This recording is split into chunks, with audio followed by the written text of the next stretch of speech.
selon moi, l'élégance, c'est c'est un mélange d'éducation, de savoir-être, de savoir-vivre et de charisme. Donc il ne faut pas seulement avoir une taille de guêpe et un joli minois pour pouvoir participer.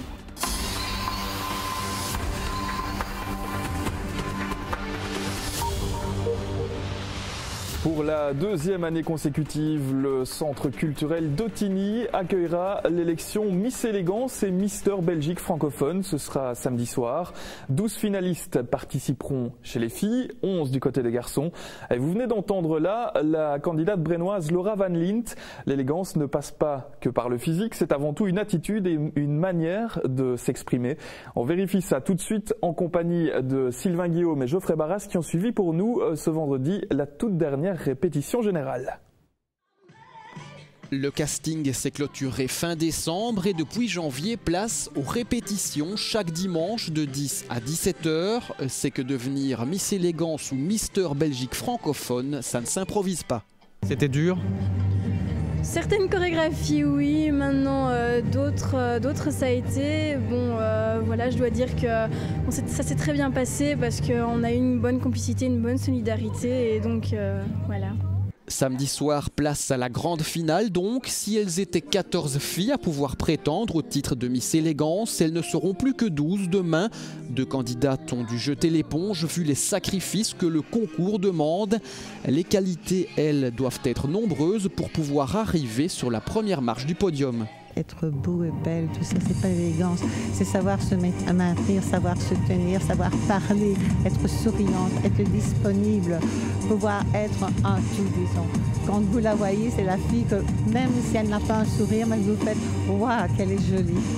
Parmi les candidates, plusieurs ont déjà participé à des élections, d'autres pas. Quoi qu'il en soit, les motivations sont diverses parmi celles qui visent le titre de Miss Élégance 2013. J'avais envie de me lancer parce que nous sommes à Miss Élégance et qu'on ne fait pas attention à la taille ou au poids. Et ce sont des valeurs que j'avais envie de véhiculer. J'avais envie de pouvoir montrer que les jeunes filles peuvent avoir des formes mais se présenter à un concours, elles aussi. Si Miss Élégance a vu le jour en 1998, l'élection de Mister Belgique francophone est venue se greffer à l'événement en 2002. L'an dernier, Grégory Gasbarro y a été élu premier dauphin. Il n'est pas prêt de l'oublier. On a pu rencontrer donc, de nombreuses personnes dans le milieu des Miss et Mister, et Dieu sait que le monde est assez vaste. Voilà, une très belle expérience, magnifique, vraiment de beaux souvenirs pour l'année 2012. Comment vous la voyez la finale? Je dirais plutôt explosive, parce qu'on a un spectacle quand même qui en jette, on va dire. Donc des candidats qui sont quand même assez compétents et je pense qu'ils pourront nous succéder vraiment avec brio.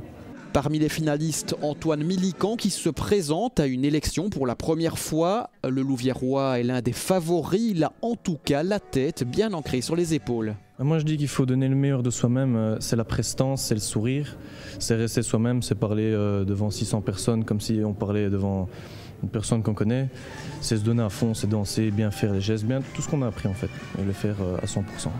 Rendez-vous donc demain au Centre culturel d'Ottignies pour plus de 4 heures de spectacle. Un show haut en couleur qui sera composé de chorégraphie, de mise en scène et bien sûr de défilés.